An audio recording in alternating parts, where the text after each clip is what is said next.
Hello again, welcome back to the Telltale channel. Today's story is the Disney classic, Cinderella. Be sure to pay close attention to the story and watch it all the way to the end for the quiz and fun facts, and remember to help the channel grow by subscribing for free.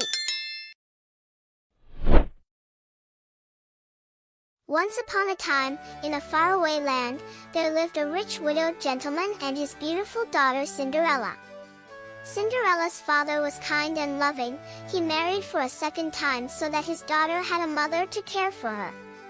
Cinderella's stepmother had two mean and ugly daughters called Anastasia and Drizella. When Cinderella's father died, her stepmother stopped pretending to like her. She was jealous of Cinderella's charm and beauty, so she forced the young girl to become a servant in her own home. Cinderella was given a tiny bedroom in the attic. Her only friends were the birds and mice. They listened as she sang about her dreams of a life filled with love and happiness. One morning, Cinderella found a tubby little mouse caught in a trap. "We'll call you Gus," she said. Then she gently set him free and put him with the other mice for safety. "Don't forget to warn him about Lucifer," Cinderella reminded them, and off she went to begin the day's chores. Lucifer was her stepmother's cat. He was sly and lazy, and all the animals hated him, especially Bruno the dog. After Cinderella had given Lucifer his milk, she walked out into the yard. "Breakfast time," she called, scattering corn for the chickens. The mice came running for some breakfast too, but Lucifer was blocking the way to the corn. One of the mice, Jack, crept bravely up to Lucifer and kicked him. There was a loud splash. The cat had fallen into his milk bowl. This made Lucifer very angry. When he saw Gus busily gathering up some of the corn, he pounced on him. Luckily, Gus managed to escape to the kitchen. He scampered up onto a tabletop where he rested against a teacup. Suddenly the cup flipped over, trapping Gus underneath. Just then, a voice shrieked from upstairs. "Cinderella! I'm coming!" Cinderella sighed. She picked up the breakfast trays and made her way upstairs. Under the teacup, Gus was safe at last. Not far away in the royal palace, the king and the Grand Duke were talking about the prince. "It's time he married," grumbled the king. Suddenly he had an idea. "We'll have a ball tonight," he cried, "and invite every young maiden in the kingdom. The prince will surely fall in love with one of them." So invitations were sent out that very day. When the royal messenger delivered the invitation to Cinderella's house, Cinderella went to find her stepmother. She was upstairs in the music room listening to Anastasia and Drizella singing. "There's going to be a ball at the palace," exclaimed the stepmother as she read the invitation. "Every young maiden is to attend." "Why, that means I can go too," said Cinderella hopefully. Anastasia and Drizella shrieked with laughter at the idea, but Cinderella was determined. "Well, why not?" she asked. Her stepmother thought for a moment, then a sly look crossed her face. "I see no reason why you can't go, if you get all your work done." "I'm sure I can," cried Cinderella, rushing upstairs to find something to wear. She opened her wardrobe and took out one of her mother's old gowns. "It's a little old-fashioned, but I'll fix that," she said. "Cinderella!" shrieked her stepmother. "I'm coming," Cinderella sighed. The mice knew that poor Cinderella would never have time to finish the dress, so they decided to work on it themselves. They sang merrily as they cut and sewed the material. At last, the pretty dress was finished. It was trimmed with an old sash and beads which Anastasia and Drizella had thrown away. But when Anastasia and Drizella saw their stepsister looking so beautiful, they were filled with jealousy. "Why, you little thief!" Drizella screamed, spotting her old beads round Cinderella's neck. Then Anastasia looked at the sash. "That's mine," she cried, grabbing the sash and ripping Cinderella's dress.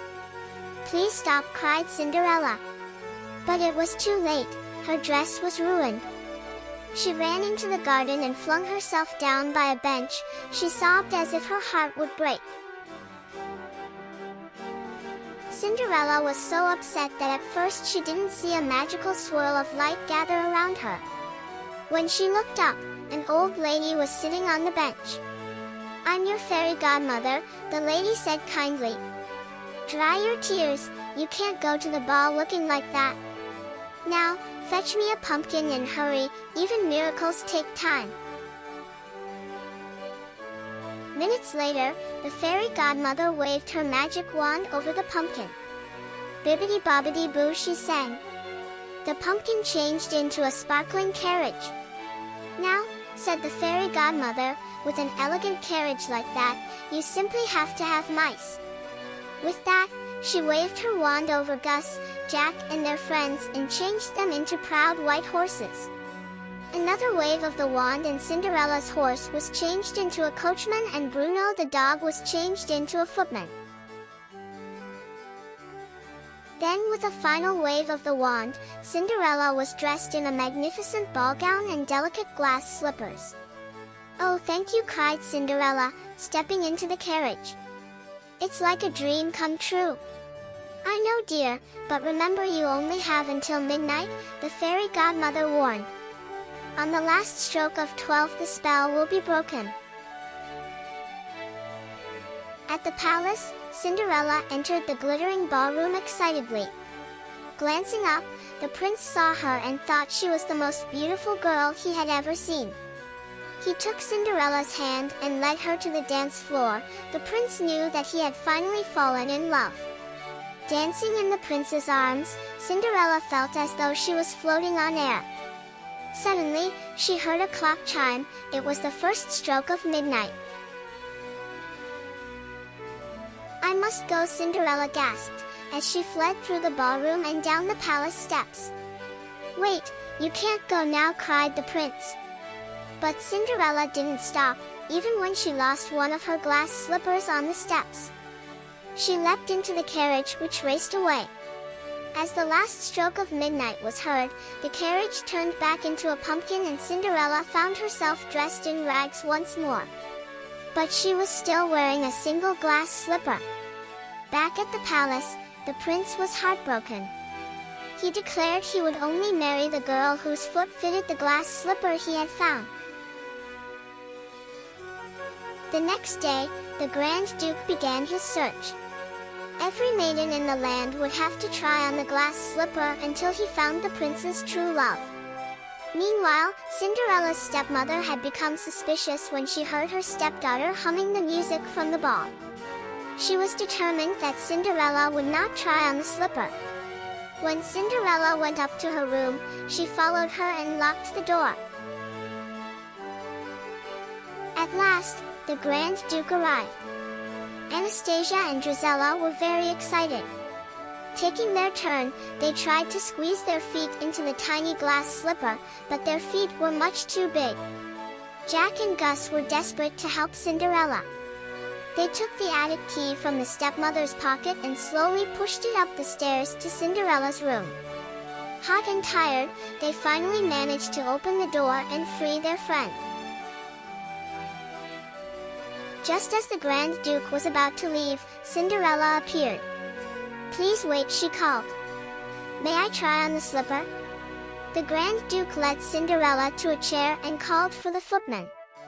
As the footman stepped forward, the wicked stepmother tripped him up. The slipper flew through the air. There was a loud crash as it hit the floor and shattered into 1,000 tiny pieces. "Oh no," gasped the Duke. "Perhaps this would help," said Cinderella, reaching into her pocket and bringing out the other glass slipper. Her stepsisters shrieked as the delighted Duke fitted the slipper onto Cinderella's foot. Soon afterwards, Cinderella and the prince were married. Her friends the mice looked on and smiled. They knew Cinderella's dreams had finally come true. The end. Fun fact: Mice, much like other rodents, have a set of incisor teeth that never stop growing. Their teeth grow at a rate of 0.3 millimeters a day. Because of this, mice have to constantly gnaw on items which range anywhere from cardboard boxes to wires and furniture in order to grind their teeth down to a reasonable length. Were you paying close attention to the story? Try the fun quiz. What did the fairy godmother change Cinderella's horse into? The answer is a footman. What did Cinderella call the tubby mouse she freed from the trap? The answer is Gus. Where did Cinderella's stepmother make her sleep? The answer is in the attic.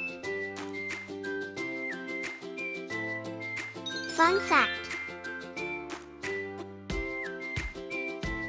an orange tabby cat called Stubbs was the mayor of Talkeetna, a small town in Alaska, for 20 years. He had several uncontested elections, and although he didn't hold any legislative power, he was loved by locals and tourists alike. Thanks for watching. See you soon. Remember to like and subscribe for free to the Telltale channel and click the notification bell for more stories, quizzes, and fun facts. Check out the channel's playlist for more Telltale stories and fairy tales.